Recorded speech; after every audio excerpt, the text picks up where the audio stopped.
شاہ اسد حسین، بادشاہ اسد حسین، دی اسد حسین، دی پناہ اسد حسین، سرداد نہ داد دست در دست یزید، حقا کے بنائے لا الہ اسد حسین۔ بسم اللہ الرحمن الرحیم، رب اشرح لی صدری ویسر لی امری واحلل عقدۃ من لسانی یفقہوا قولی، اما بعد، بسم اللہ الرحمن الرحیم، بقیۃ اللہ خیر لکم ان کنتم مؤمنین۔ صلوات پڑھے محمد و آل محمد۔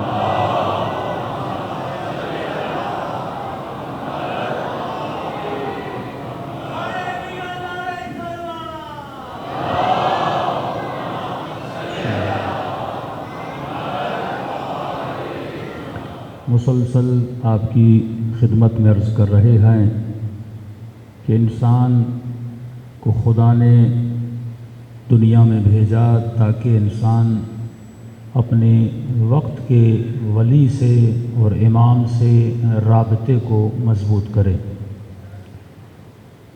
کیونکہ حبل اللہ، اگر اللہ کی رسی کوئی ہے تو وہ ولی خدا ہے۔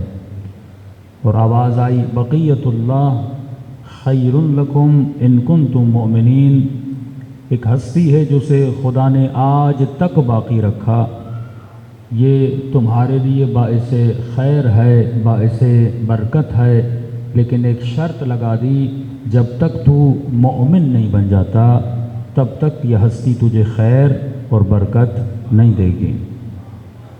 اب مومن کون ہوتا ہے اور مومن کیسے بنا جاتا ہے؟ عوامی تصور میں مومن ہم اسے بولتے ہیں جو محمد رسول اللہ کے بعد علی ولی اللہ کہے، تو جب تعارف بھی کرواتے ہیں کہتے ہیں مولانا یہ ہمارا مسلمان بھائی ہے اور یہ ہمارا مومن بھائی ہے، تو وہیں سے ہم اندازہ لگا لیتے ہیں کہ مسلمان کا مطلب کیا ہوتا ہے اور مومن کا مطلب کیا ہوتا ہے۔ مسلمان کا مطلب جو محمد رسول اللہ پڑھے، اور ہمارے نزدیک مومن وہ ہوتا ہے جو رسول کے بعد علی کی امامت کو تسلیم کرے۔ تبھی مولا علی کا لقب ہے امیر المؤمنین۔ کن کا امیر ہے؟ مومنوں کا امیر ہے۔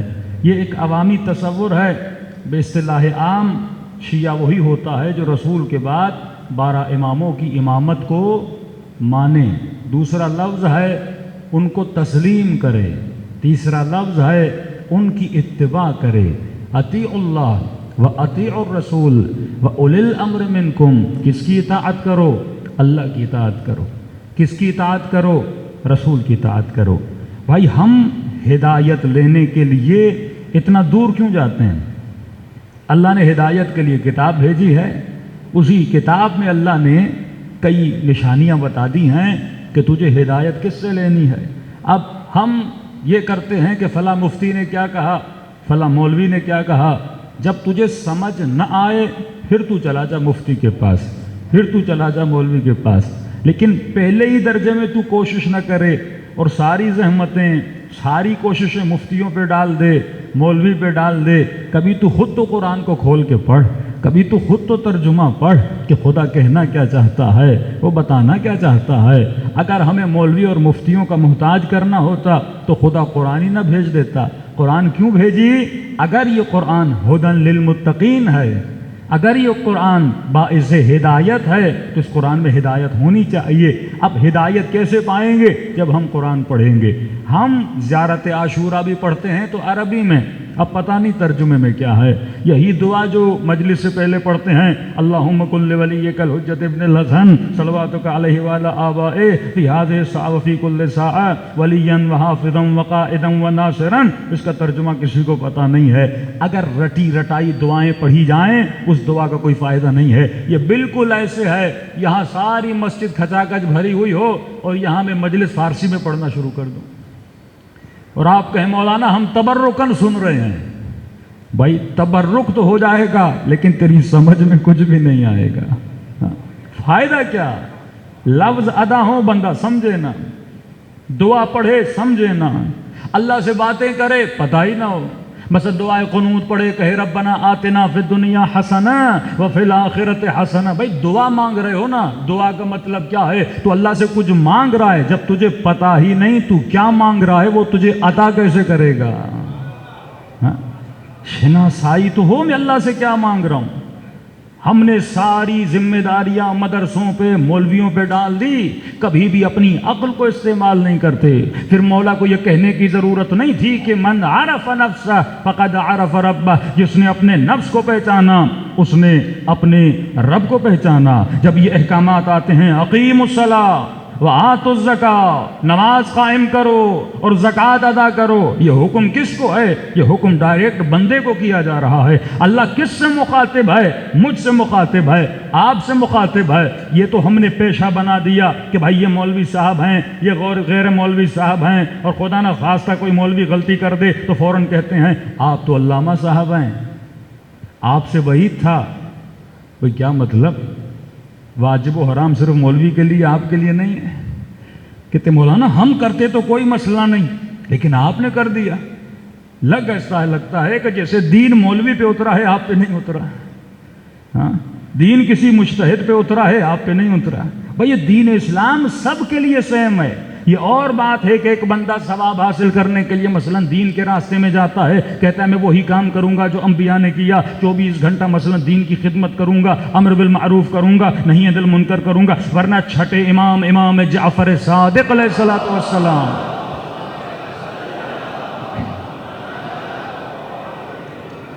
میرے مولا کے زمانے میں کوئی مدرسے کا تصور نہیں تھا.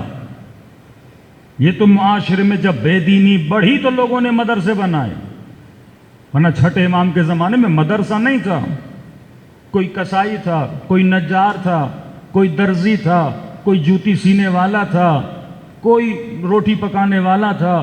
سارے لوگ صبح کو پہلے امام کا درس سنتے تھے, پھر اپنے کاموں میں چلے جاتے تھے. مطلب علم دین ہر بندے پہ واجب ہے. مطلب ہر بندہ جس نے لا الہ الا اللہ محمد رسول اللہ پڑھا ہے وہ عالم بالاحکام الہی ہو. یہ نہیں کہ صرف مولوی کو پتا ہو غسل جنابت کیسے کیا جاتا ہے, خواتین کے احکام کیا ہوتے ہیں, مردوں کے احکام کیا ہوتے ہیں, نجاسات کون سی ہوتی ہیں, طہارات کون سی ہوتی ہیں. اگر تو مسلم ہے, اگر تو نے کلمہ اسلام پڑھا ہے, اگر تو نے اسلام کے اسکول میں داخلہ لیا ہے, تو تجھے پتہ بھی ہونا چاہیے کہ اللہ اس بندے سے چاہتا کیا ہے. تو ہر بندہ جب مرے گا وہ گنہگار ہو کے مرے گا. اللہ کہے گا کل میں نے انسان کی تعریف آپ کے سامنے بیان کی. کیا تھی انسان کی تعریف؟ انسان وہ ہے جو لامحدود تربیت پانے کی صلاحیت رکھتا ہے. یہ انسان کی ڈیفینیشن ہے. حیوان محدود تربیت پاتا ہے, لمیٹڈ ٹریننگ حیوان لے سکتا ہے, انلمیٹڈ ٹریننگ حیوان نہیں لے سکتا. آپ شیر کو بہت کم سکھا دو وہ سرکس میں تھوڑا بہت گھومے گا پھرے گا, بندر کو سکھا دو وہ تھوڑا بہت سائیکل چلا لے گا, اتنا ہی سیکھ سکتا ہے, اس سے زیادہ سیکھ نہیں سکتا. لیکن انسان کے بچے کو تم کیا کچھ نہیں سکھا سکتے. ہاں, انسان کا بچہ انجینئر بنتا ہے, ڈاکٹر بنتا ہے, لامحدود تربیت پانے کی صلاحیت. اب اسے کون سی تربیت حاصل کرنی ہے؟ دنیا میں علوم تو بہت ہیں. معصوم فرماتے ہیں وہ تربیت حاصل کر جس کے ذریعے سے تو پروردگار عالم کے قریب ہو جائے. وہ علوم حاصل نہ کرنا صرف جس کے ذریعے سے تجھے مال ملتا ہے. وہ علم حاصل کرنا جو قابل منافع ہو عوام کے لیے بھی, تیری ذات کے لیے بھی, اور پروردگار عالم اس کے نتیجے میں تجھے کیا عطا کرے؟ اجر بھی عطا کرے. اگر علم غیر نافع عطا کرے گا, مثلا پہلے اپنی تربیت کر, اس کے بعد علم حاصل کر. میں نے مثال دی, چھوٹا سا گلاس ہے, اگر گلاس صاف نہیں ہوگا جو بھی پانی اس میں آئے گا نجس ہو جائے گا. یہ جو بدن اللہ نے آپ کو دیا ہے یہ ظرف ہے, اس کے اندر جو چیز گئی ہے وہ روح ہے. اب اس ظرف میں جو کچھ تم لے رہے ہو, کن چیزوں کے ذریعے لے رہے ہو؟ آنکھوں کے ذریعے تصویریں تمہاری تمہارے وجود میں جا رہی ہیں، کانوں کے ذریعے آوازیں تمہارے وجود میں جا رہی ہیں، جب کتاب پڑھتے ہو علم تمہارے وجود میں جا رہا ہے، جب تقریریں سنتے ہو علم تمہارے وجود میں جا رہا ہے، جب کھانا کھاتے ہو پیٹ میں، یہ فزیکل چیزیں تمہارے وجود میں جا رہی ہیں۔ جو ان فزیکل چیزیں ہیں یہ علوم ہیں، یہ آوازیں ہیں۔ اب آوازیں سننے کے بعد تمہارے وجود میں فیلنگ پیدا ہوتی ہیں، علوم حاصل کرنے کے بعد تمہارے وجود میں جذبات بنتے رہتے ہیں۔ یعنی اگر کسی جوان کے ذہن میں غلط فکر آ گئی، جو فکر ابن سعد کے ذہن میں تھی، جو فکر شمر کے ذہن میں تھی، جو فکر ابن ملجم کے ذہن میں تھی، وہ کون سی فکر تھی؟ اس کے ذہن میں فکر یہ تھی، اگر رے کی حکومت مل گئی تو میں کامیاب ہو جاؤں گا، اگر میں تہران کا بادشاہ بن گیا تو میں کامیاب ہو جاؤں گا۔ اب اسی فکر کو اچیو کرنے کے لیے وہ قاتل حسین بنا۔ شمر کی فکر کیا تھی؟ اگر حسین کو مار دیا مجھے مقام ملے گا۔ اسی فکر کو حاصل کرنے میں وہ جناب سکینہ پہ ظلم کرتا تھا۔ اب حر کی فکر کیا بنی؟ حر نے جب سوچا، اس نے دیکھا ہے حر اگر دنیا مل گئی تو کتنے سال کا ہو چکا ہے؟ 50-60 سال کا ہو چکا ہے۔ اگر دنیا مل بھی گئی کتنے سال دنیا میں جیے گا؟ 10 سال 15 سال جیے گا اور اس کے بعد چلا جائے گا۔ لیکن اے حر، ایک دنیا ہے، ایک آخرت ہے جو ابدی دنیا ہے۔ جب قیامت کے دن تیرا رسول خدا تجھ سے پوچھے گا حر جہنم کما کے لائے ہو یا جنت کما کے لائے ہو، یزید کو راضی کر کے آئے ہو یا اللہ کو راضی کر کے آئے ہو، کہ مرنا تو ویسے ہی ہے لیکن ایسے مروں جس موت پہ میرا رب راضی ہو۔ ہر چیز کے بننے کا ایک سبب ہے۔ کوئی یہ کہے کہ نہیں مولانا ایکوالٹی کہ مطلب اگر مرد باہر جا سکتا ہے، مرد گھوم سکتا ہے، مرد یہ کر سکتا ہے تو ہم کیوں نہ کریں؟ تو یہ تو وہی بات ہو گئی کہ اللہ تو عادل ہے۔ بھئی عدالت کا مطلب مساوات نہیں ہے۔ سب سے بڑی غلطی جو ہم کرتے ہیں، عدالت کا مطلب برابری نہیں ہے کہ آج ٹی وی پہ شوز ہوتے ہیں مرد اور عورت برابر، کوئی نہیں ہے کائنات میں۔ دو بھائی بھی آپس میں برابر نہیں ہوتے۔ کوئی خوبصورت ہوتا ہے، کوئی اتنا خوبصورت نہیں ہوتا، کوئی رنگ کا کالا، کوئی رنگ کا سفید، کوئی لمبا، کوئی چوڑا، کوئی چھوٹا، کوئی بڑا۔ تو مطلب کہ خدا نے عدالت نہیں کی؟ پھر اس طرح تو سب کو ایک شکل کا بناتا، ایک قد کا بناتا، ایک سوچ کا بناتا، سبھی ایک پاور والے ہوتے۔ دنیا چلانی تھی، جذبات کا الگ ہونا ضروری تھا۔ کسی کو مزدور بننا تھا، کسی کو درزی بننا تھا، کسی کو تاجر بننا تھا، کسی کو عالم بننا تھا، سب کے مزاج الگ الگ ہیں۔ اب یہ تو بالکل ایسے ہو گیا کہ جب آپ گاڑی چلاؤ تو گاڑی کا ٹائر بولے مجھے ٹائر کیوں بنایا ہے تم نے؟ مطلب میں ڈامبر پہ چلوں، میں گرمی میں روڈ پہ چلوں، میں جلتا رہوں، اور بولے کہ تم نے جو گیئر باکس ہے، جو گیئر چینج کرتے ہو، یا گاڑی کا جو ہینڈل ہے وہ اندر اے سی میں بیٹھا ہوا ہے، تو تم نے بڑا ظلم کیا، مجھے ٹائر بنایا، اسے سیٹ بنا دی۔ تو بھائی کسی نہ کسی کو تو ٹائر بھی بننا ہے، کسی کو سیٹ بننا ہے، کسی کو گیئر باکس بننا ہے، تبھی جا کے گاڑی بنتی ہے نا۔ اگر گھر بنانا ہے تو گھر میں مختلف ذمہ داریاں ہیں، اور انہی ذمہ داریوں کے حساب سے پھر خدا نے مختلف اجر رکھے ہیں۔ عورت کے اجر الگ ہیں، مرد کے اجر الگ ہیں۔ تبھی فرمایا جب عورت نارمل طریقے سے جب اس کی ڈلیوری ہوتی ہے، جب یہ تکلیف اٹھاتی ہے، جب اس کے شکم سے بچہ پیدا ہوتا ہے، تو رسول خدا فرماتے ہیں اس تکلیف کے نتیجے میں خدا اس کے گناہ ایسے معاف کر دیتا ہے جیسے یہ ابھی شکم مادر سے خود پیدا ہوئی ہے۔ آج تک سنا کہ باپ کے قدموں میں جنت ہے، ماں کے قدموں میں جنت ہے۔ جب گنہگار رسول کے پاس جاتے تھے کہ ماں کی قبر پہ چلا جا، ماں کی قبر پہ چلا جا، یا رسول اللہ ماں زندہ نہیں ہے، کہ مرنے کے بعد بھی ماں کی دعا لگتی ہے۔ کیوں؟ کیونکہ تیرا مقام اتنا بلند ہے۔ اگر تو زحمت اٹھا رہی ہے تو خدا تجھے رحمت بھی تو دے رہا ہے نا۔ پھر امام حسین بولیں 12 اماموں میں اللہ تو مجھے زحمت کیوں دے رہا؟ لیاذ باللہ۔ ہر امام کی اپنی ڈیوٹی ہے۔ جو مصیبت امام حسین نے جھیلی وہ دوسرے اماموں نے نہیں جھیلی۔ جو تکلیف مولا زین العابدین نے اٹھائیں کہ بیویوں کے سروں سے چادروں کا چھننا، کیا سیدہ زینب نے کبھی اعتراض کیا کہ خدایا یہ اتنی بڑی مسئولیت تو میرے کاندھوں پہ کیوں ڈال رہا ہے؟ اللہ ظرف دیکھتا ہے، پھر ڈیوٹیاں دیتا ہے۔ تجھے انسان اسی لیے بنایا۔ تو گدھے پہ اتنا وزن رکھتا ہے، گدھا اعتراض نہیں کرتا، خاموش ہوتا ہے بیچارہ، چلتا نہیں ہے، پھر لاٹھی مار کے تو اسے اٹھاتا ہے۔ ارے تو انسان ہے، اللہ نے قدر و قیمت دی ہے. مرد کی ذمہ داری ہے کمانے جائے، رزق حلال لے کر اپنے گھر میں آئے. عورت کی ذمہ داری ہے اپنے بچوں کو وہ تربیت دے جو ام البنین نے اپنے بچوں کو تربیت دی تھی. اللہم صلی علی محمد. سارے شعبے اسلام نے تقسیم کیے ہوئے ہیں، ڈیوٹیز کو اسلام نے بانٹا ہوا ہے. ایکوالٹی کا تصور ہے ہی نہیں ہمارے یہاں. ہمارے یہاں تصور مساوات نہیں ہے. اسلام تصور عدالت کا قائل ہے. عدالت کا مطلب ہے وضع الشیء علی مکانہ، چیز کو وہاں رکھو جہاں وہ رکھنے کے لائق ہے. کیا مطلب؟ میں نے مثال دی تھی، جوتی کو پاؤں میں رکھو، امامے کو سر پہ رکھو. امامہ پاؤں میں نہیں جانا چاہیے، جوتی سر پہ نہیں آنی چاہیے. لیکن آج کی فیمنسٹ عورتیں کیا کہتی ہیں؟ نہیں، جوتیوں کو سر پہ رکھو اور امامے کو پاؤں پہ رکھو. ایسا نہیں ہو سکتا. ڈیوٹیز اللہ نے تقسیم کی ہوئی ہیں. مطلب جو ڈیوٹی عورت کی ہے وہ مرد نہیں کر سکتا، جو ڈیوٹی مرد کی ہے وہ عورت نہیں کر. مزاج الگ ہے نا، ہماری باڈیز، ہمارے ہارمونز، یہ دونوں الگ ہیں. یہ تو سائنٹیفکلی ثابت ہے، دنیا چینج نہیں کر سکتی اس چیز کو. جب حاتم سے پوچھا، حاتم تو اتنا سخی کیسے بنا؟ تو حاتم طائی کہتا ہے میری سخاوت میں میرا کردار نہیں ہے، حاتم طائی کی ماں کا کردار ہے. کہ کس طرح ماں کا کردار ہے؟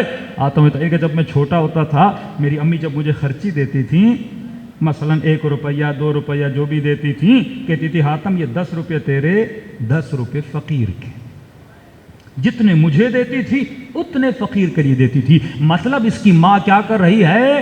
حاتم طائی کی تربیت کر رہی ہے، اس کی ذہن سازی کر رہی ہے، اس کی فکر سازی کر رہی ہے. تو ذہن سازی جوانی میں نہیں ہوتی، ذہن سازی بچپنے سے ہوتی ہے. تو بچپنے سے اپنے بچے کے ذہنوں کو بناتا ہے. لیکن آج افسوس افسوس سے کہنا پڑتا ہے، آج ہمارے بچوں کے ذہنوں کو ہم نہیں بنا رہے، ٹی وی بنا رہی ہے، میڈیا بنا رہا ہے. آج ہم نے اپنے بچوں کو امام زمانہ کے حوالے نہیں کیا، media, T V, social media کے حوالے کر دیا. ہمیں پتہ بھی نہیں بچہ کیا دیکھ رہا ہے. کئی ڈرامے ایسے ہیں لوگ دیکھ لیتے ہیں، میں کہتا ہوں نتیجہ کیا نکلا؟ اتنی اس نے انویسٹ کی تھی ڈرامے پہ. کہتے ہیں مولانا ہم سمجھے نہیں. میں نے کہا تو نے دیکھا نہیں ڈرامے میں محرم تعلقات کو آپس میں ملایا جا رہا ہے. کتنی بے حیائی آج کل کے ڈراموں میں آ چکی ہے. آخر میں بتاتے بھی وہ بندہ غلط کر رہا ہے. بھئی غلط کر رہا ہے تو تم دکھا کیوں رہے ہو؟ ان دی اینڈ بتاتے ہیں اس نے غلط کیا. مثلا ایک ڈرامہ پاکستان میں چلا تھا، سسر اپنی بہو میں نگاہ بد رکھے بیٹھا تھا. ڈرامہ دکھایا جا رہا ہے، عوام دیکھ رہی ہے، وہ سب کہہ رہے ہیں بہت غلط کر رہا ہے، بہت غلط کر رہا ہے. کچھ ایسے حرام ہیں جن کا نقل کرنا بھی حرام ہے. مثلا اللہ نے قرآن میں سورہ یوسف کا واقعہ سنایا، قوم لوط کا بتایا، بھائی نے بھائی کو قتل کیا، حابیل و قابیل اللہ نے بتایا، حضرت موسیٰ کا واقعہ بتایا. لیکن تاریخ میں کئی ایسے حرام تھے جن کا ذکر خدا نے قرآن میں نہیں کیا. کچھ حرام ہیں حضرت یحییٰ کے واقعے میں جس کو قرآن نے ذکر نہیں کیا. وہ کون سا حرام ہے؟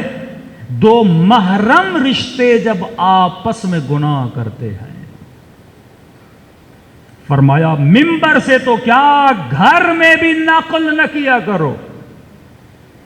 کوئی دوست آ کر تجھے بتائے نا، خدا نہ خواستہ 2 محرم رشتوں نے آپس میں غلاظت بھرا تعلق بنایا ہے، تو فرما ایک کان سے سنو دوسرے کان سے نکال دو، کہیں پہ ذکر نہ کرنا، کیونکہ جب تو ذکر کرتا ہے گناہ کا قبح ختم ہو جاتا ہے.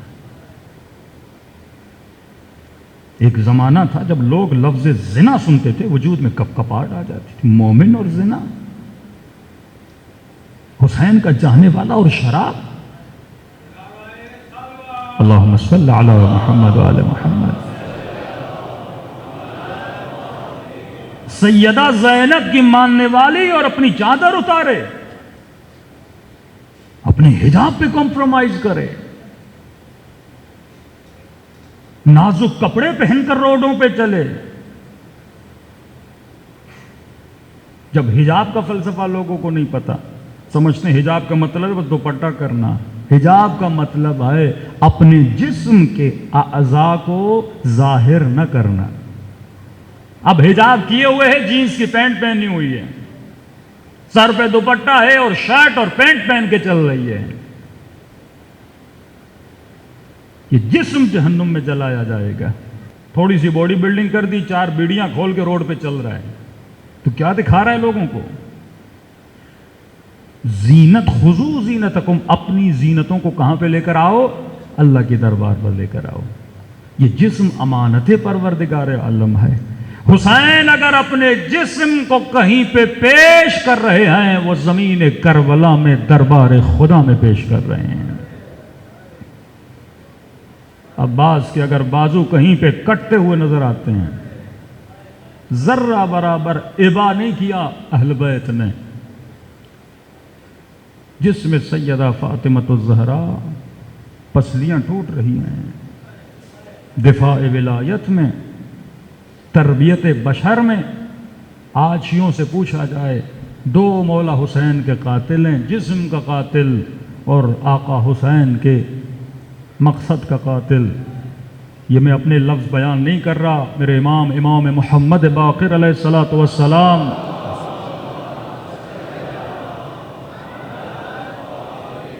میرے مولا فرماتے ہیں کہ اے مومن، ہمارے دادا حسین کے 2 دشمن ہیں.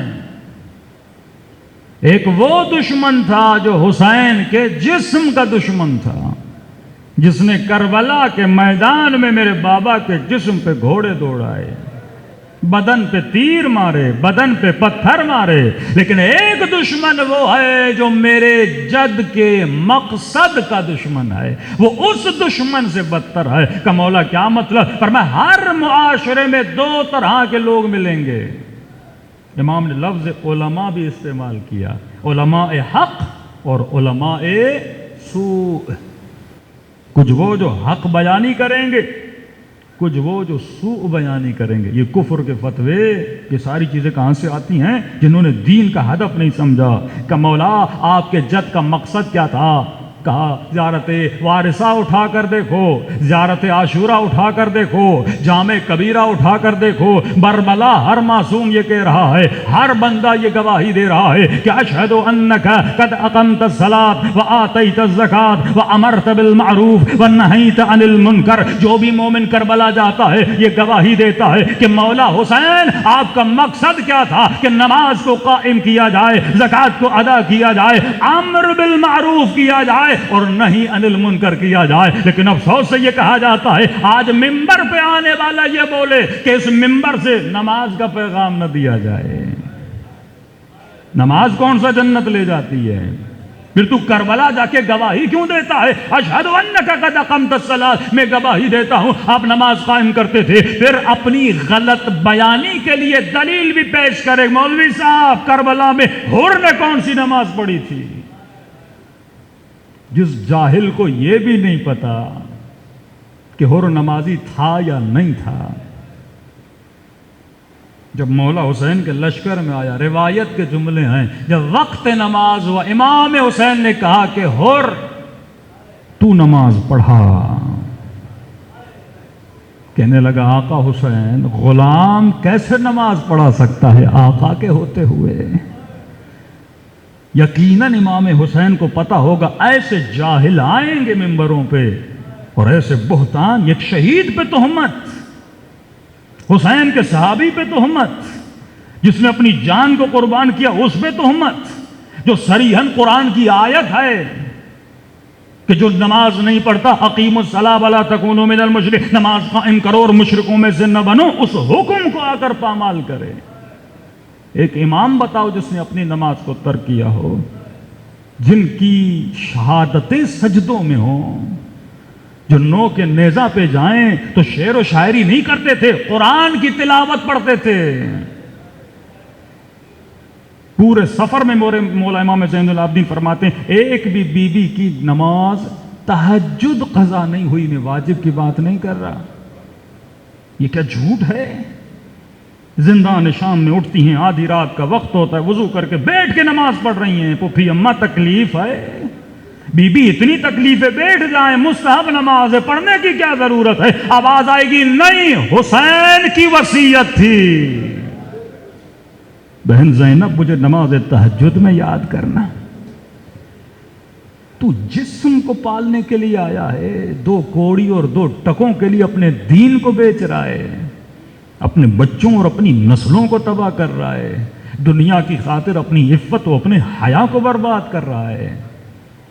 مولا فرماتے ہیں، یا عربی کا شعر ہے نا، یا لیت الشباب متی یعود، جب بوڑھے ہو جاؤ گے نا پھر کہو گے اے جوانی واپس کب آؤ گی؟ جوانی پھر واپس نہیں آتی، گزرا ہوا دن کبھی پلٹ کے نہیں آتا۔ اور میں مومن جب زندگی گزارتا ہے نا، اس سے پوچھا جائے اپنی گزری ہوئی زندگی سے مطمئن ہو، کہتا ہے الحمدللہ، پچھتاوا نہیں ہوتا، وہ کام نہ کرتا، ایسا نہ بنتا۔ نہیں، کربلا میں علی اصغر سے پوچھو، آپ کی زندگی سے مطمئن نے 6 مہینے کا بچہ ہے، کیا کارنامہ کیا اس بچے نے؟ قاسم 14 سال کا، چچا پوچھ رہے ہیں قاسم کیف عندک الموت؟ چچا احلا من العسل، شہد سے زیادہ میٹھی ہے۔ تو خدا را مقصد حسین کو سمجھیے۔ علماء فرماتے ہیں جو عالم یہ دیکھے کہ معاشرے میں بے حیائی بڑھتی جا رہی ہے، معاشرے میں عفت دری ہو رہی ہے، جگہ جگہ شیطان نے اسباب گمراہی پھیلائے ہوئے ہیں، وہ ٹی وی، وہ ڈرامہ، کیا کچھ نہیں ہے، حکومتیں سپورٹ کر رہی ہیں بے حیائیوں کو، سسٹم سپورٹ کر رہا ہے بے حیائی کو، سینسر بورڈ سب پیسے کھا کھا کے جوانوں کے ذہنوں میں زہر ڈالا جا رہا ہے، اور یہ مولوی یہ عالم دیکھے اور ممبر پر آ کر مقصد حسین کو بیان نہ کرے۔ کیوں؟ بانیے ایک مجمع کا بندہ کہہ رہا مولانا ہم گئے، مولوی صاحب کو کہا یا خواتین کالے کپڑے پہن کے آتی ہیں، سر پہ دوپٹہ نہیں ہوتا، شلواریں پہنتی ہیں، ٹخنے نظر آتے ہیں۔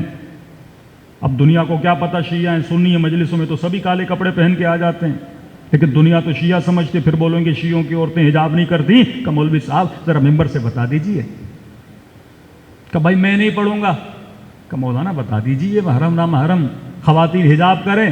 کہنے لگا اگر میں پڑھوں گا تو پھر لوگ مجھ سے حجاب کریں گے،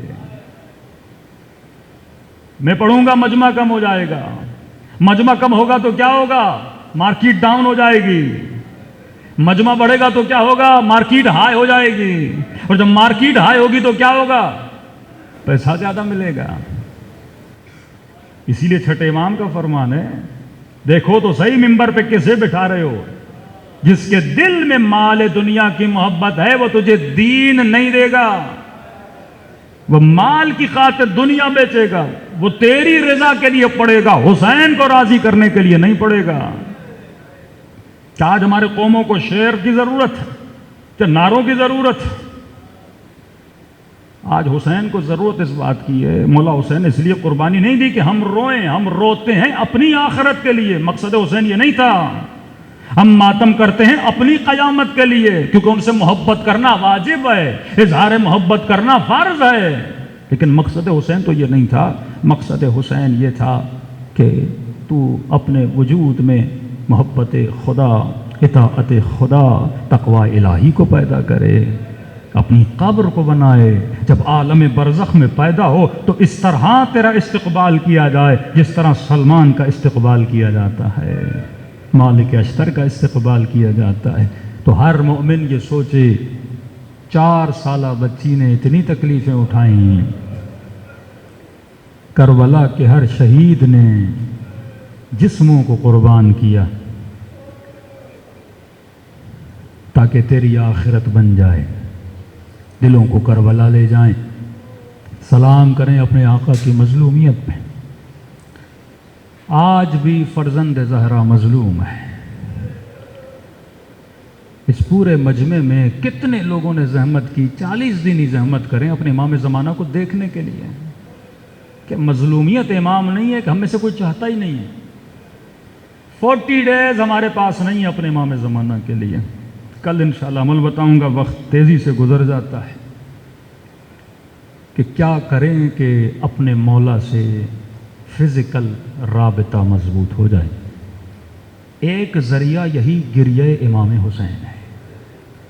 گریہ دل کو نرم کرتا ہے، اور اللہ کہتا ہے جب دل ٹوٹتا ہے نا، میں ان دلوں کی آواز کو سنتا ہوں۔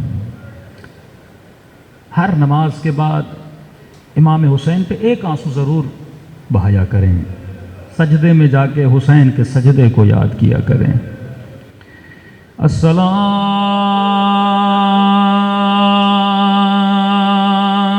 علی الحسین وعلی علی ابن الحسین وعلی اولاد الحسین وعلی اصحاب حسین کی صدا بلند ہو۔ السلام علی الحسین وعلی علی ابن وعلی اولاد الحسین وعلی اصحاب سب مل کے السلام علی الحسین وعلی علی ابن وعلی اولاد الحسین وعلی اصحاب میرا سلام ہو اس دکھ یاری ماں پہ جسے نہ بچوں کی خبر نہ شوہر کی اطلاع، جب بھی مولا حسین کے پاس آتی تھی کہتی تھی مولا میرے بچے آپ بے قربان، میرا شوہر آپ بے فدا۔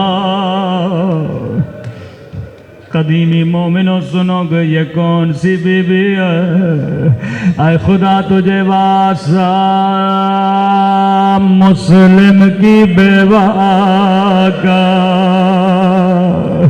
جس نے کبھی اپنے شوہر کا سوال بھی نہیں کیا، تجھے واسطہ دو ننھے سے بچوں کا، جو زندان میں بابا بابا کرتے رہے۔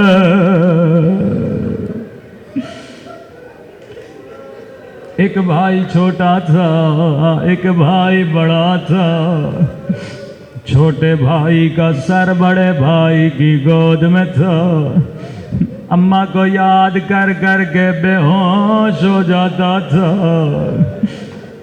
داروغہ زندان رات کو خواب دیکھا، کیا دیکھا؟ ایک کالے برقعے میں بی بی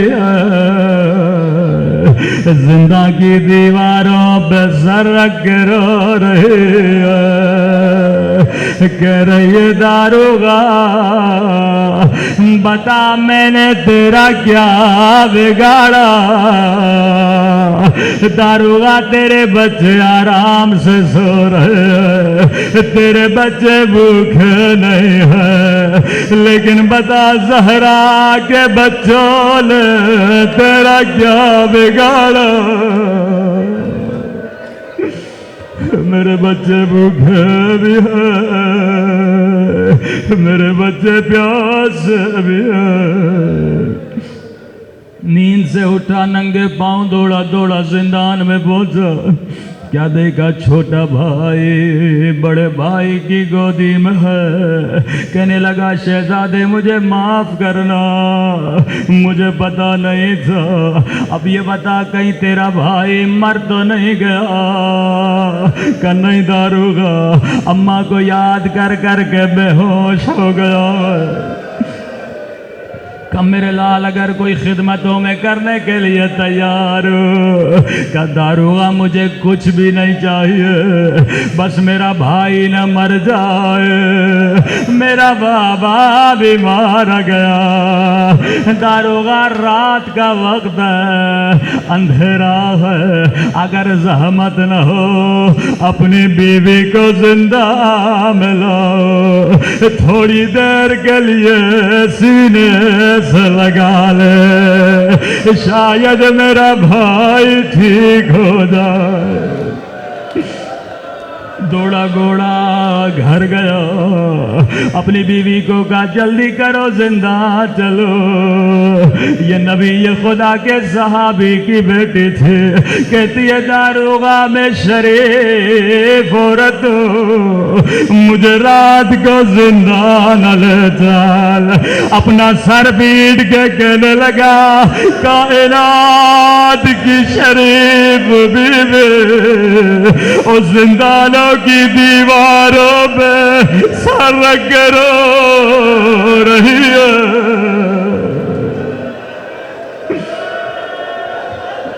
یہ مومنہ دوڑی دوڑی زندہ میں آئی، اندھیرا تھا، نفسیاتی مسئلہ تھا، اس نے شہزادے کو اپنی گودی میں لیا، سینے سے لگایا، ننھے سے شہزادے نے دونوں باہیں مومنہ کے گلے میں ڈالے، یہ سمجھا میں اماں کی گودی میں آ گیا، رو کے کہنے لگا اماں ہم یتیم ہو گئے، اماں ہم اجڑ گئے، اماں بابا مارے گئے، اماں بابا کے پاؤں میں رسیاں بال کے پھیرایا گیا۔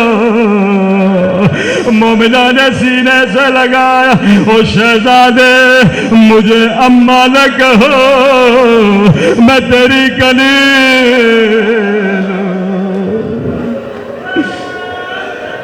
وقت کی کمی ہے، آخری جملہ زحمت کو تمام کروں۔ مختصر ہی اللہ آپ کو ان ننھی قبروں کی زیارت نصیب کرا دے۔